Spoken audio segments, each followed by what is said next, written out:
Halo, di sini kami akan membahas Case of American Pharmaceutical Business Company in Korea, yaitu tugas UTS Hukum Bisnis Internasional yang didoseni oleh Pak Dapitan.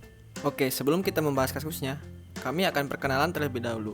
Nama saya Rengga Falhi Nurul Ihsan, lalu ada rekan saya Emma Dinjen. Halo. Selanjutnya ada Bolio Iksan Alkafa, Halo. ada Chang Pratamalong, Halo. dan yang terakhir ada Harley Papa Halo, Rapana. halo. Oke, sekarang kita akan mulai membahas kasusnya. US Pharmaceutical of Korea atau disingkat menjadi USPK dibentuk pada tahun 1969.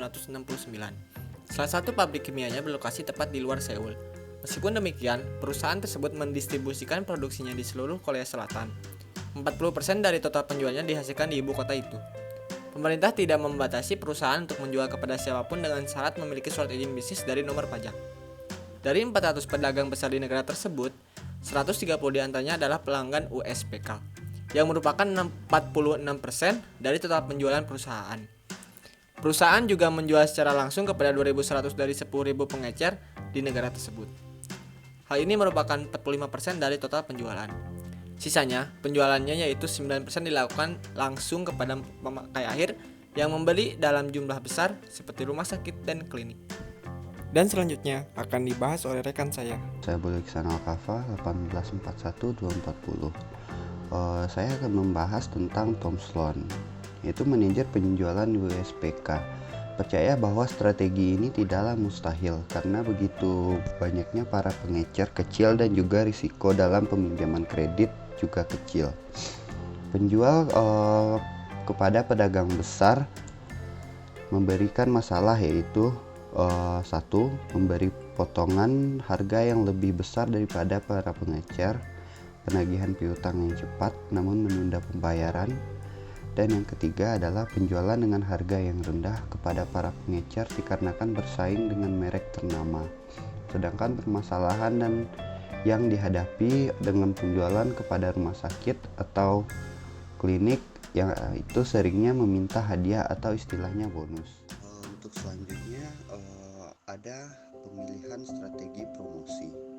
Strategi promosi ini sendiri terdiri dari 6 bagian, yaitu produk sama yang memiliki pesan sama, produk sama yang memiliki pesan berbeda, adaptasi produk dengan pesan yang sama, adaptasi produk dengan adaptasi pesan, produk berbeda dengan pesan yang sama, dan produk berbeda untuk pemakaian yang sama serta pesan yang berbeda.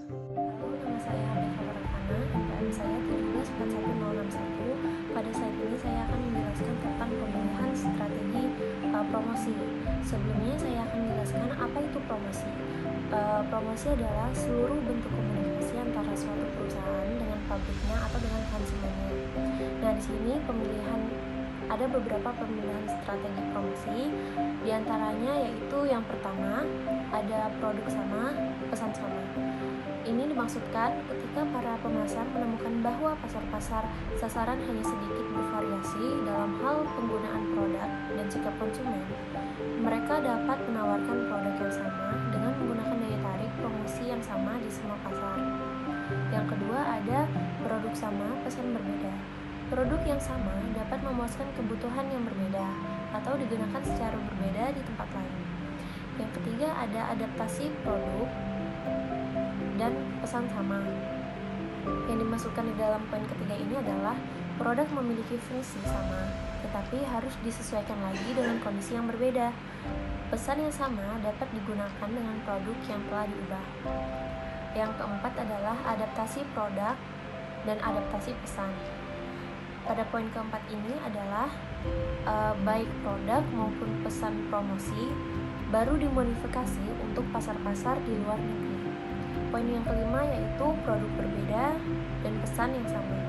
Dan yang terakhir, yang keenam adalah produk berbeda untuk penggunaan yang sama dan pesan yang berbeda. Itu untuk pemilihan strategi promosi. Lalu di slide selanjutnya kita ada membahas tentang penerapan di dalam kasus. Nah, dalam case ini saya akan membahas kasus penerapan pemilihan strategi promosi yang ada di UPSK. Nah, Jadi dalam case UPSK itu lebih baik menggunakan strategi promosi, produk sama dan pesan yang sama. Kenapa? Karena ketika para pemasar menemukan pasar-pasar sasaran sedikit berbeda dalam pengenalan produk di setiap sikap konsumen, maka mereka dapat memasarkan produk yang sama dan menggunakan imbauan promosi yang sama untuk semua pasar. Nah, dalam kasus ini dikarenakan banyak perusahaan farmasi di Korea yang menyebabkan UPSK selaku perusahaan asing dari US harus memperkuat ingatan brand mereka kepada masyarakat. Oleh karena itu, promosi yang harus dilakukan haruslah berisi pesan yang sama dengan produk UPSK yang sama di negara yang lain atau negara asalnya, seperti membuat slogan produk, ciri khas, tampilan produk, maupun hal-hal yang unik dan berbeda dengan menggunakan farmasi lain agar masyarakat lebih kuat mengingat produk PSK tersebut. Selanjutnya akan dijelaskan oleh rekan saya. Faktor-faktor yang mempengaruhi pemilihan saluran-saluran pasar di antaranya. Yang pertama ada karakteristik pasar.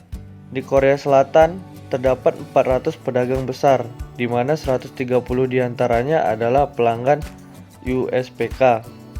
Terdapat 10.000 pengencer, di mana 2.100 diantaranya adalah pelanggan UPSK. Hal ini merupakan 45% dari total penjualan. Oleh karena itu, UPSK lebih baik memilih saluran sistem distribusi tidak langsung kepada para pengencer. Banyaknya pengencer di negara tersebut sangat memungkinkan untuk memaksimalkan penjualan. Karakteristik produk. Produk farmasi dapat dikatakan produk teknis, di mana penjual harus memiliki pengetahuan umum mengenai produk tersebut. Oleh karena itu, lebih baik produk tersebut produk yang berdaya rendah jual dalam jumlah-jumlah kecil per transaksi. Umumnya memerlukan saluran yang panjang. Tapi, apabila barang-barang itu mudah rusak, saluran yang pendek lebih disukai. Jika produk itu sangat teknis, mungkin mustahil untuk memperoleh para perantara yang memiliki pengetahuan, dan pabrikan itu akan terpaksa menjual secara langsung melalui distributor milik perusahaan atau melatih perantara bebas. Ya, saya M. Mardinzen akan melanjutkan presentasi dari teman saya, yaitu ada persyaratan hukum. Untuk membuat suatu perjanjian membutuhkan analisis yang rumit, karena UPSK merupakan perusahaan asing yang berada di luar negaranya. Maka peraturannya pun tentu berbeda dengan negara tersebut. Dan oleh karena itu, UPSK lebih baik memilih saluran sistem distribusi tidak langsung kepada pengecer. Hal ini karena para pengecer tidak begitu terikat dengan hukum dibandingkan dengan para pedagang besar maupun pihak akhir. Banyak juga kendala yang dihadapi yang hanya bisa diselesaikan dengan adanya perjanjian dengan antara kekuatan hukum. Kemudian ada sumber-sumber informasi dari UPSK. Sumber UPSK yang baik yang dapat mengetahui seluruh pesaing dari perusahaan mereka. Hal ini menguntungkan dan meyakinkan UPSK untuk memilih saluran sistem distribusi tidak langsung dikarenakan banyaknya pesaing sejenis dan lebih terkenal di Korea.